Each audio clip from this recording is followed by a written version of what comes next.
Your cave is freezing, so you build the one thing that can save you, a fire. Minutes later, smoke burns your eyes while an invisible poison gathers around the hearth. Why did that life-saving fire not suffocate the people sleeping beside it? The first answer is surprisingly precise. Ancient humans had to control airflow, not only flame. Put a hearth in the wrong place, and the warm shelter became impossible to occupy. Put it where moving air carried smoke outward, and the same cave could remain usable. That did not make cave fires safe.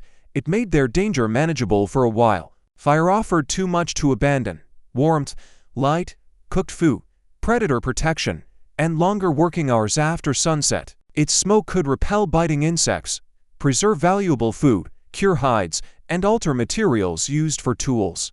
But every benefit arrived with particles and gases produced by incomplete combustion. The choking black cloud was only the most obvious part your watering eyes could see. Tiny particles entered the airways, while colorless carbon monoxide interfered with oxygen reaching the body. In a deep chamber with weak natural circulation, both could accumulate much faster than fresh outside air arrived. Headache, confusion, weakness, and collapse could follow before anyone understood the invisible cause. So the comforting image of a family deep inside a sealed cave is usually misleading. Many occupied places were broad cave mouths, open rock shelters, or chambers connected to substantial outside openings. There, outside wind and changing temperature differences could make air enter, rise, circulate, and escape again. Warm smoke rises, but a cave is not a modern chimney with predictable draft. Its irregular ceiling, narrow passages, multiple entrances, and outside weather create shifting pockets of clean and polluted air.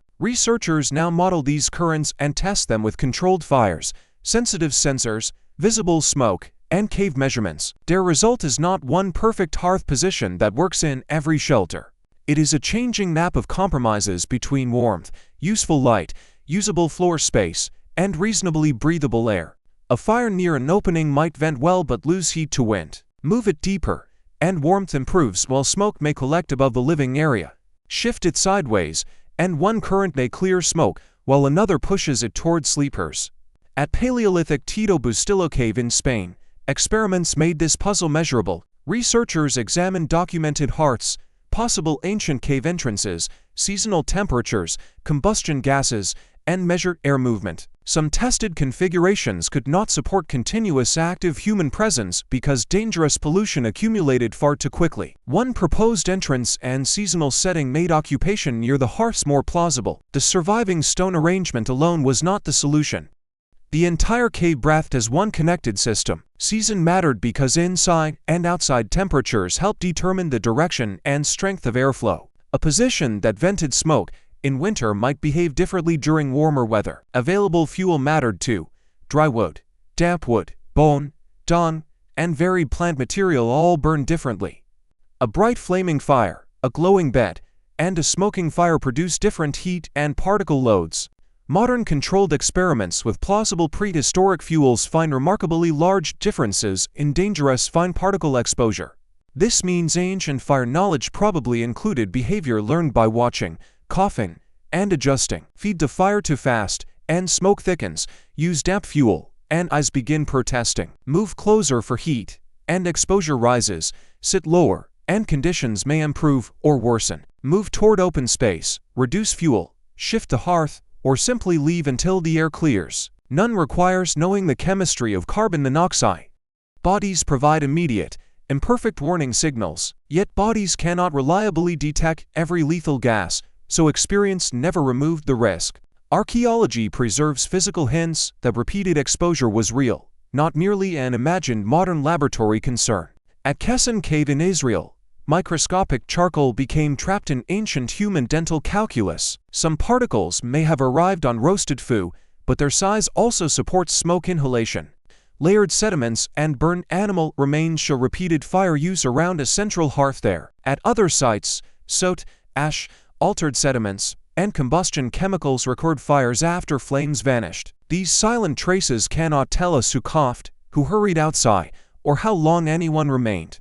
They do show that human lungs and mouths shared living space with combustion for immense spans. And the cost was probably unequal inside the group. Whoever tended cooking food, watched children, repaired tools, or slept nearest the hearth probably received more smoke. Infants and people with damaged lungs would have been especially vulnerable, as they are today. Long exposure may have harmed respiratory health even when no single fire caused collapse. But scientists cannot calculate a Paleolithic person's lifetime dose from one hearth stain. That uncertainty matters, because surviving smoke is not the same as escaping damage. The better question is why people repeatedly accepted a hazard they could feel. Without reliable fire, bitter cold, darkness, raw food, nearby predators, and lost working time created other dangers. Survival meant balancing risks, not discovering a clean technology with no biological price. Ancient humans made cave fire workable through site choice, hearth placement, fuel control, and movement. Their most important response may have been the simplest. When the cave stopped breathing, they moved. The hearth was never just a flame. It was a negotiation between fire, stone, air, and lungs.